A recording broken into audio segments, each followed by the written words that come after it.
अब बात middle east की, जहां इजराइल ने ईरान के एक और साथी के खिलाफ मोर्चा खोल दिया है। इजराइल ने यमन में हूती विद्रोहियों पर भीषण एयर स्ट्राइक की है, तबाही मचा दी है। क्या अब हूती का भी होगा खात्मा? देखिए रिपोर्ट।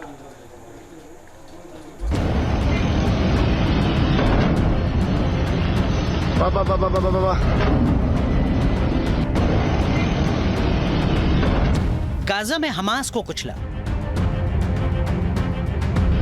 लेबनान में हिजबुल्लाह पर प्रहार, सीरिया में असद साम्राज्य का अंत किया। क्या अब यमन के हूती विद्रोहियों में मचेगा हाहाकार? मिडिल ईस्ट में इजराइल काल बनकर अपने एक एक दुश्मन का नामो निशान मिटाने में जुटा है।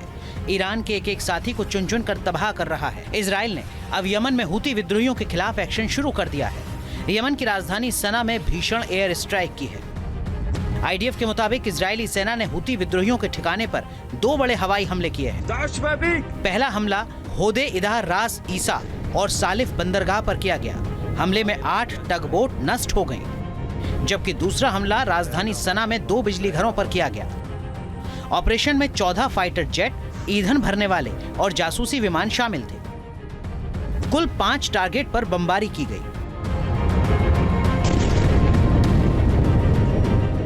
The IDF conducted precise strikes on Houthi military targets in Yemen, including ports and energy infrastructures in Sana'a, which the Houthis have been using in ways that effectively contributed to their military actions. Israel will not hesitate to act in order to defend itself and its citizens from the Houthis' attacks. Yemen में Israel के हमलों की जो तस्वीरें सामने आई हैं वो दहलाने वाली हैं। इजरायली फाइटर जेट के गिराए गए बम धमाकों से राजधानी सना गूंज रही है। हूती विद्रोहियों के ठिकानों पर इजराइल ने ऐसी बमबारी की है कि हर तरफ आग के शोले उठ रहे हैं। धुएं के गुबार से आसमान भर गया है। जानकारी के मुताबिक यमन में इजरायली तबाही की 2 लहर चली। सुबह 3:15 पर यमन के तट पर बमों की बरसात हुई, तो इसके ठीक 45 मिनट बाद सना के पावर प्लांट बमबारी में तबाह हो गए।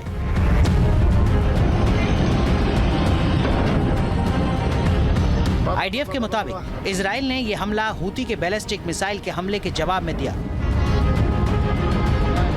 हूती ने तेल अवीव को निशाना बनाकर लंबी दूरी की 2 से ज्यादा बैलिस्टिक मिसाइल दागी। आईडीएफ का दावा है कि सभी मिसाइलों को इजराइल की सीमा से बाहर ही मार गिराया गया, लेकिन एक मिसाइल इजरायली सीमा में घुस गई, जिसे मार गिराने में उसका मलबा तेल अवीव के बाहरी इलाके में मौजूद स्कूल में गिर गया और तबाही मच गई।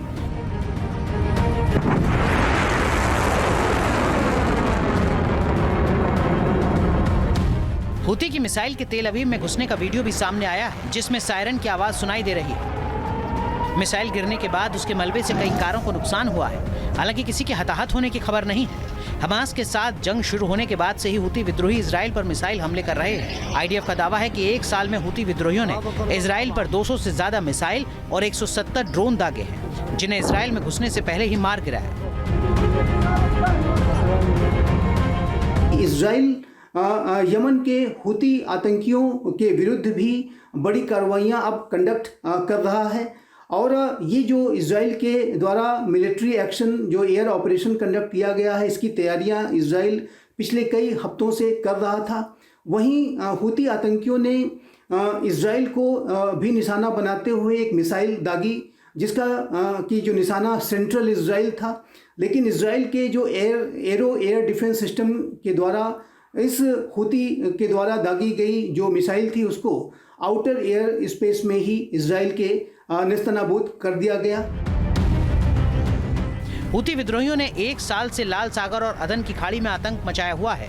हूती लगातार इजराइल के शिप और अमेरिका के वॉरशिप को निशाना बना रहे हैं, मिसाइल और ड्रोन हमले कर रहे हैं। इजराइल और अमेरिका ने पहले भी यमन में हूती विद्रोहियों के ठिकानों पर बमबारी की है, उन्हें तबाह किया है, लेकिन अब इजराइल और अमेरिका ने पूरी तरह हूती विद्रोहियों पर लगाम कसने का प्लान बना लिया है।